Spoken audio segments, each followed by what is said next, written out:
Anyway, guys, we're on expedition. Check out this latest video.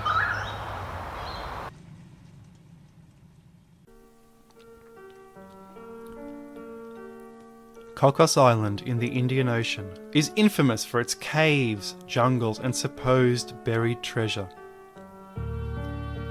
The main man responsible for shaping this legend was a Newfoundlander called William Thompson, captain of the Mary Dear.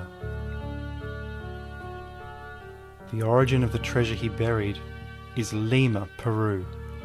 In 1820, authorities had been close to losing control of the city in events related to the Peruvian War of Independence. The authorities decided it prudent to move their entire treasure vault to Mexico for safekeeping.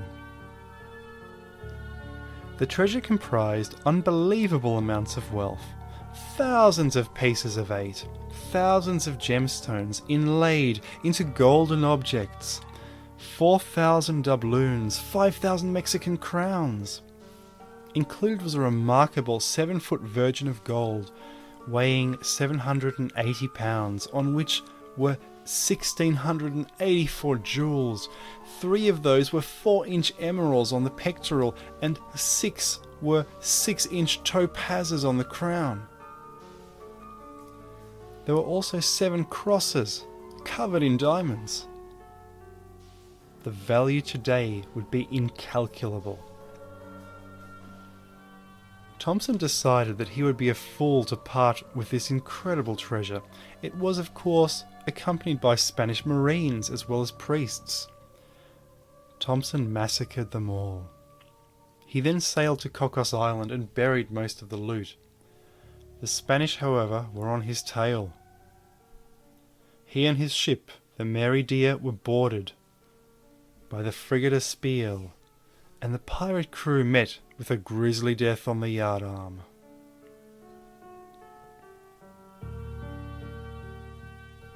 About to be executed, Thompson and the first mate cut a deal. They would lead the Spaniards to the treasure in exchange for their lives. Upon reaching Cocos Island, they led the Spaniards down a long and false path deep into the jungle.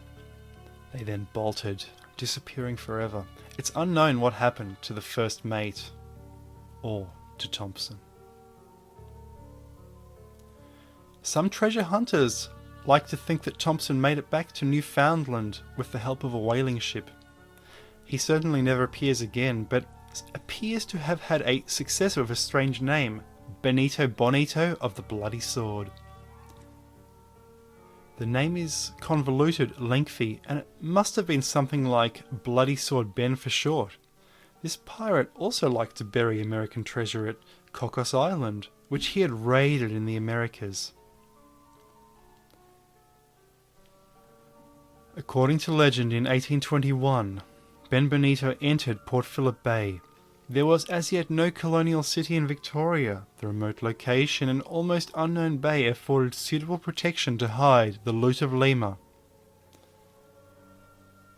The problem with Bonito is he is more of a legend than anything, and historians have a hard time identifying details about him.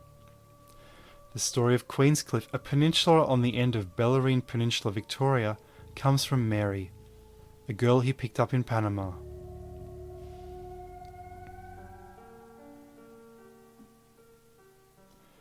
She claims that Bloody Sword's actual name was Graham Bennett, who had captained the HMS Devonshire. As a British officer, he had been given the task of surveying the coast between Cape Horn and Panama. The temptation to raid the Spanish Main, however, had become too great.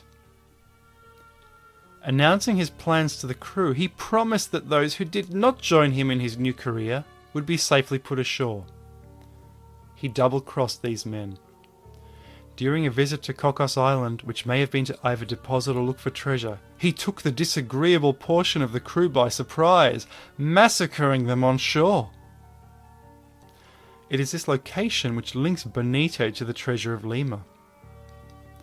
Another version of the tale says that Thompson, who commandeered the treasure, is none other than Ben Bonito himself. They are one and the same.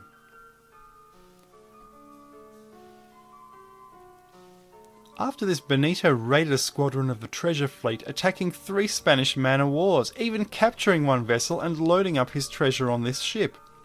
As the Devonshire was by now beyond repair, he then sailed to Cocos Island, burying his loot at the end of a tunnel which was 35 feet long.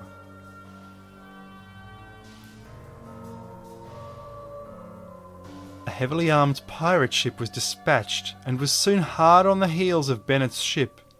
Bonito somehow managed to defeat this opponent after a hard battle. His own ship was heavily damaged and he was cornered by another ship in Buenaventura Bay and executed.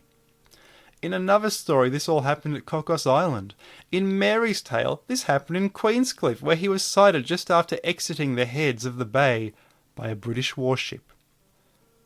There are so many versions because our reconstruction of events is based around tales whispered by drunken sailors, told in long-forgotten taverns, now buried beneath modern cities.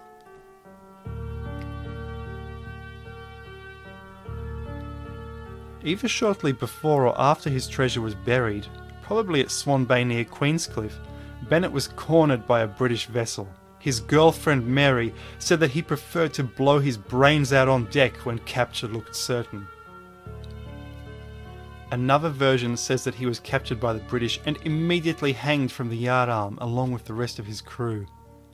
The only escapee was a cabin boy who had had a map of the treasure's location tattooed on his arm.